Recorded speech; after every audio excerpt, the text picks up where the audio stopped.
ឃើញឡានស្រុកគេអញ្ចឹងបើនៅស្រុកខ្មែរវិញគ្មានទេណាមុននឹងចូលកន្លែងអាចចាយហ្នឹងតដោះយកសិនហើយ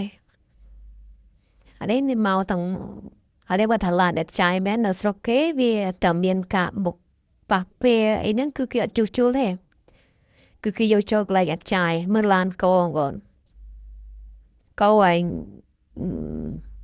យើងគាត់ឃើញក៏ស្ដាយណមែនតាម៉ាណាច្រើនម៉ាណាគេយកមកកំតិចបោចគ្រឿងទុកដោយដុំហ៎បងប្អូនទ្វាទុកម្ដុំខ្សែភ្លើងទុកម្ដុំគ្រឿងម៉ាស៊ីនទុកម្ដុំកង់ទុកម្ដុំពុកទុកម្ដុំញ៉ាអានឹងស្រុកគេសម្បូរបងប្អូនគឺអញ្ចឹង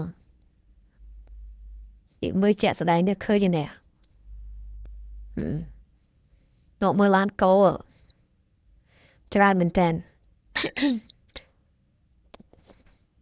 ប្រទេសគេសម្បូរវាចឹងបងប្អូនចាំមិនថាស្រុកគេប៉ះពាល់អីតិចតួចឬក៏ហួសសេរីឆ្នាំអីគេអត់មានឡាយយកទៅលក់ទៅដូរឲ្យណាទេគឺចូលកន្លែងអត់ចាយមកខ្មែរយើងវិញធ្វើឯងជួសជុលឯងតអ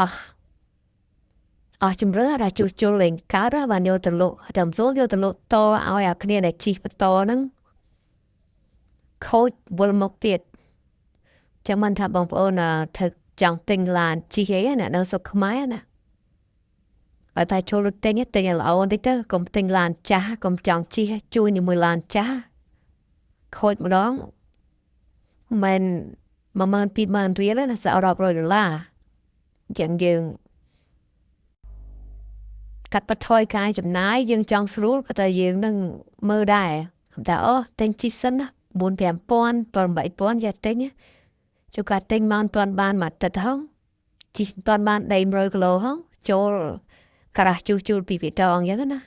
ចាំមិនថាឡានចាស់បើដល់សុកគេអញ្ចឹងគេយកមកឈូសចោល